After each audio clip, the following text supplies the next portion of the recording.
wanted the name of a human being, a person that would demonstrate and serve as a model for the rest of the other men. And so he finally decided, now, he could have named the group the Knights of St. Patrick, and certainly the Knights of St. Brendan would not be a bad name.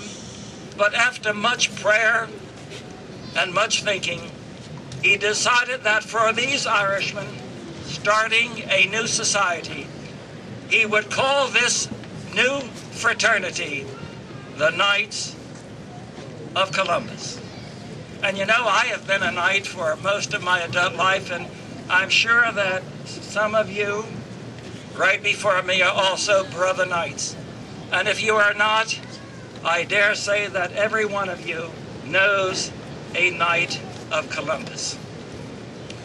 And so we kind of think that the only time that people are connected with Columbus is around Columbus Day and even the Columbus Day sales. Really, there's nothing further than the truth from that. There are reminders every day of our lives.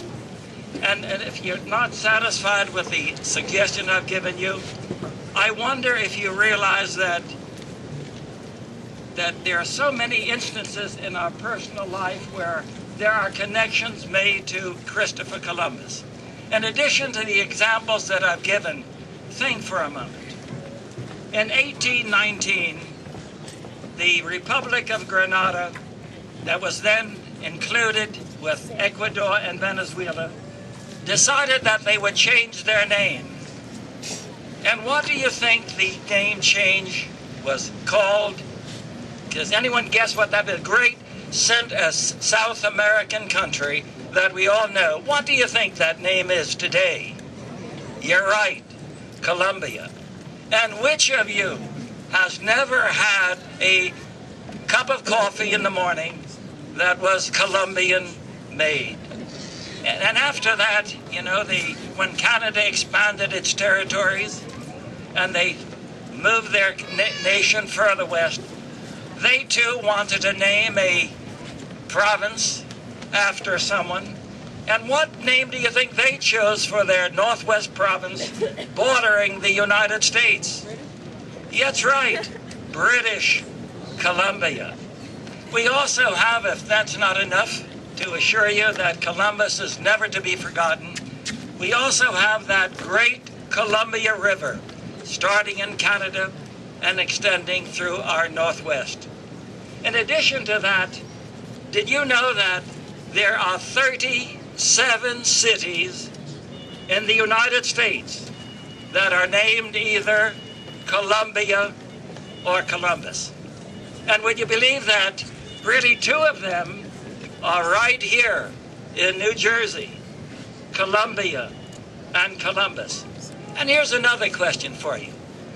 There's one of these cities that actually is the capital of a state no more than 400 miles from where we are standing today. Does anyone know what that state is? No. No, well, at any rate, I'll tell you what you do.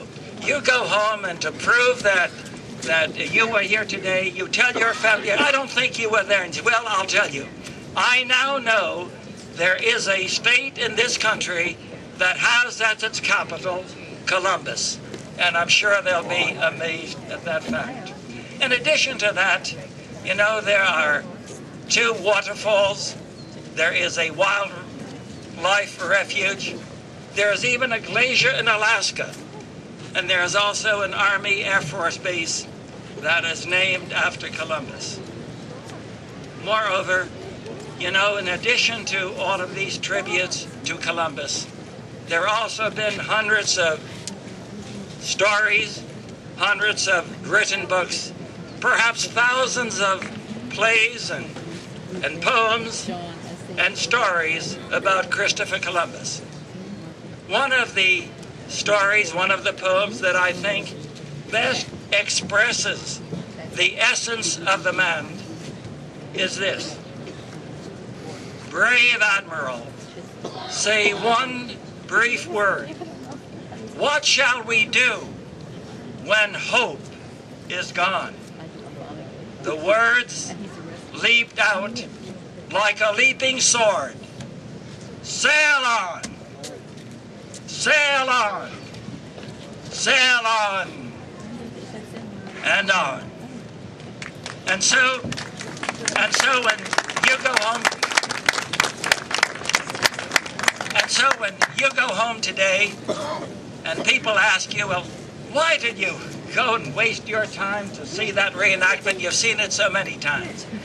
And you can say, you know, there was a certain amount of enjoyment in seeing that, in watching the fantasy that we observed, to see our own deputy mayor, captain, navigator, Giovanni Lafredo, dressed in his make-believe Columbus costume, and coming across those waves in the make-believe Santa Maria, and hitting the beach in the make-believe San Salvador. Yes, I enjoyed that. But do you know what? The real reason I went there is that I wanted to pay tribute to a man who gained a new world, gained a new land for us, and that land, of course, is the land in which we now live. And he gave the world the greatest example of courage that it has ever known. And he did that in just 3 simple words: on, sail on. May God bless our troops in Iraq and Afghanistan. May God comfort their families who suffer in their absence and await their safe return. And may God bless our country. Thank you.